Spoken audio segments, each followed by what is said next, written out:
Welcome to Inclusion Matters, a podcast about children's development from the Center for Inclusive Childcare.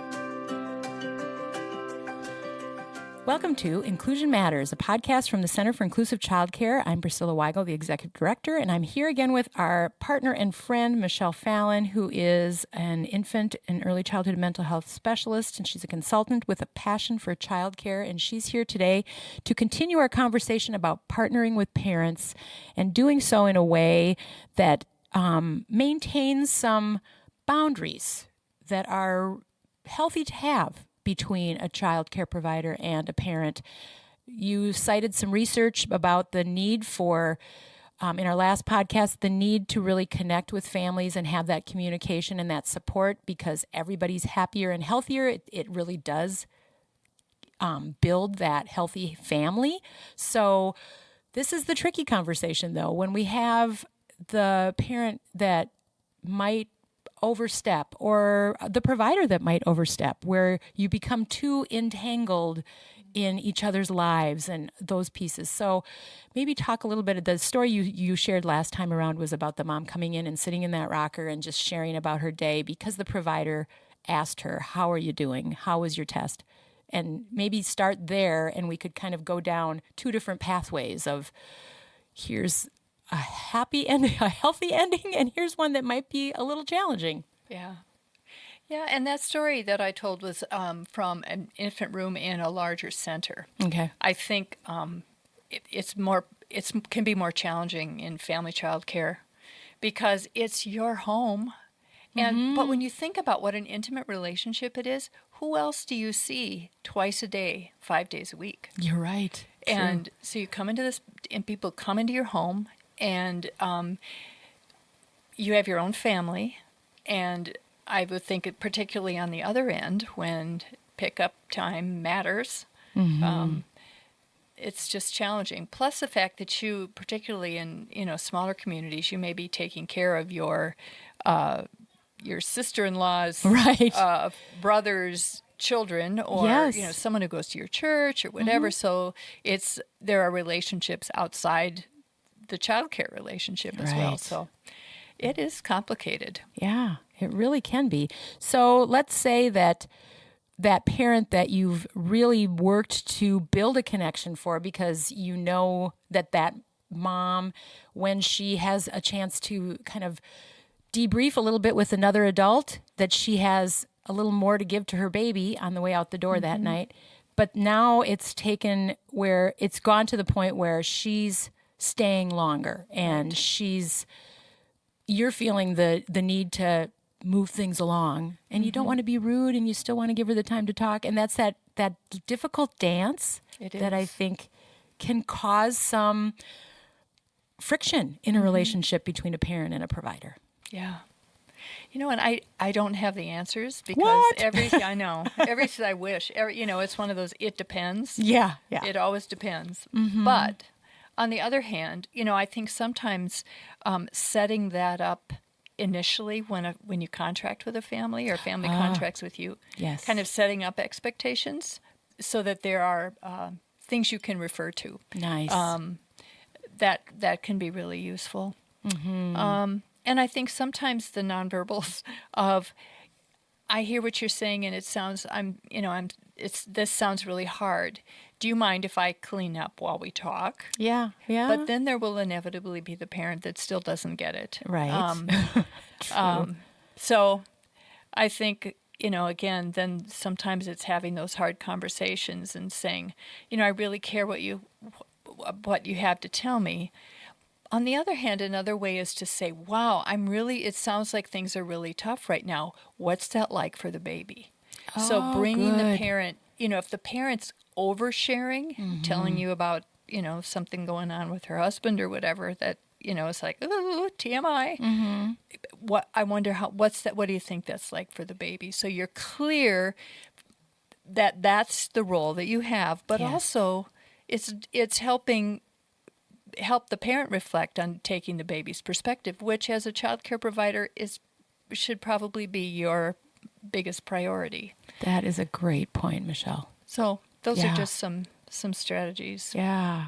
And so then having that conversation to help, and you're helping kind of guide the focus back to the child, their healthy development, and then the provider can pull in maybe some expertise on, and you're sharing that the baby's been crying. You mentioned the other day the baby was crying a little bit more at different times of the day. I wonder if that's one of the ways that she's showing you that this is challenging or that it's uncomfortable. And how can I help you walk through some of those, some ideas for making transitions go more smoothly or whatever? I love the way you just reminded us, what is our focus? What is our goal? What is our role? It's not to be best friends. No. It's to be providing quality care, helping your child on their growth and development pathway, and also to be respectful of you as a parent in your role too. Right. Yeah. And again, I want to just emphasize, it's not just about shutting down the parent to say, yeah, but what's that like for the baby? It's really in the baby's best interest and the best interest of the parent-child relationship to bring it back to helping the parent take the child's perspective. And I love what you said about bringing it to specific care strategies, and that I wonder if that's why she's been fussy lately, the way you've been describing that. Yeah. Let's figure out what you can do to sort of buffer that. Yeah. So... And it's empowering, I think, one thing that I've noted just when I've talked to providers out there, to remind them that they really do have a lot of knowledge on child development and healthy development. And so to be confident about sharing that with families, and not in a, well, if only you knew this, life would be better, but how can I help you with the things that I have access to through my role as a provider? I have some of these great resources, and to be supportive of that parent in their role, to help them have the tools that they need to lessen their stress. They have hired us to care for their child, so that's what I'm going to do. And if there's something that I can do to be helpful because it's related to the day and how that child goes through their day, so that's going to help them at home in the evening have a better time, that's going to be really helpful to that whole family and that child. Yeah. Yeah, I like what you said about bringing it up in the context of resources, because that's also a way of saying, I understand that's a concern. I'm not the expert in that, but I do know some people who have information, and there are a lot of great handouts and resources on the CICC website that I think are great to share with parents. Right. And I think, too, in the world of the internet, where there are so many things out there, that parents or friends, they hear someone's doing this thing and someone tried this new sleep strategy and someone's using this new guidance tool, and for them to know that, okay, this is a professional that's with children all day long. Here are some trusted resources and tools, and be able to make those decisions based on something that's research-based and there's evidence behind it. And thanks for the commercial for the CICC website, Michelle. It comes from the heart. Well, we do have a lot of great free resources and tools and things for parents. So as you know, our listeners out there are trying to figure out where to send families, the CICC website is a great tool. 0 to 3 has a lot of wonderful resources and tools. MACMA has wonderful resources and tools. The University of Minnesota, Harvard Center for the Developing Child.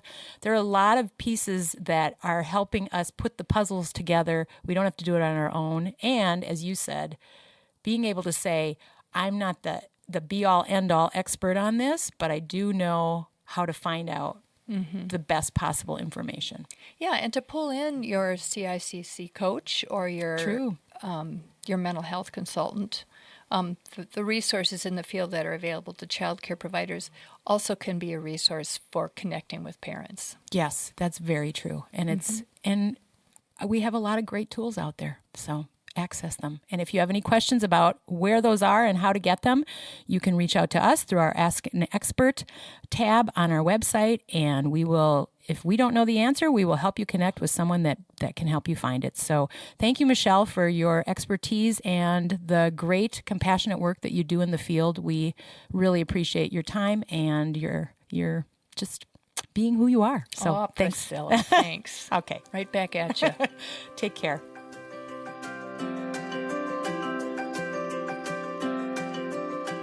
Thanks for listening. For more resources, visit us at inclusivechildcare.org.